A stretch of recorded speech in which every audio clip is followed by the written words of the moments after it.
Hi guys! I'm Arlene Hilario from Mitsubishi Abad Santos, Manila. So kung nagbabalakang kumuha ng sasakyan at ang tanong mo ay, ma-approve kaya ako sa car loan? Panoorin mo to hanggang dulo. Dahil today, ipapakita ko sa inyo kung paano tumaas ang chance ng approval at kung ano nga ba ang mga tinitingnan ng bangko. Una sa lahat, may tatlong paraan tayo sa pagbili ng sasakyan. Una ay cash. Pangalawa ay bank purchase. At ang pangatlo ay bank financing or in-house financing.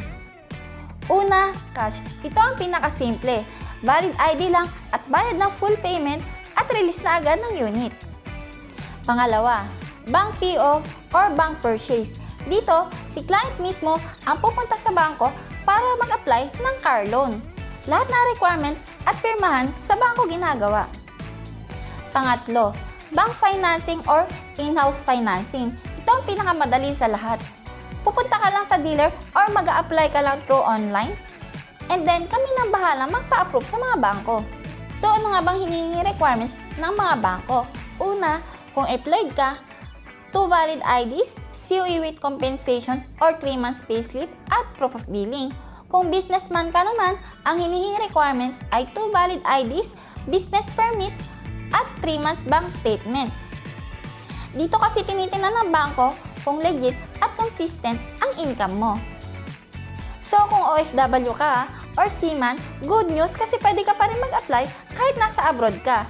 Ang requirements natin dito ay passport, kontrata at 3 months remittance. So dito, ang OFW ang co-borrower at ang borrower ay first blood relative, asawa, anak, or kapatid. Hindi pwedeng girlfriend, boyfriend, kumpare o kumare.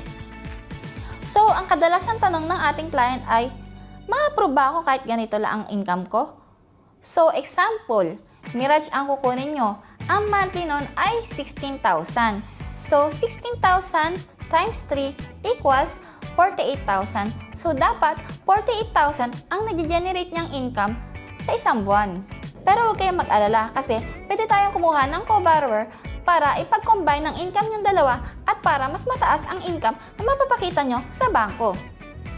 So, isa pang tinitingnan ng bangko ay yung credit standing mo. So, dapat wala kang unpaid motor loan, car loan, at wala kang online loans na hindi natapos bayaran. Dahil may system ang bangko na tinatawag na CMAP at doon nila nakikita ang lahat ng may mga records. So, kung balak mo kumuha ng sasakyan at kung gusto mo malaman kung qualified ka, i-message mo lang ako. Once again, I'm Arlene Hilario from Mitsubishi Abad Santos. Thank you sa panonood!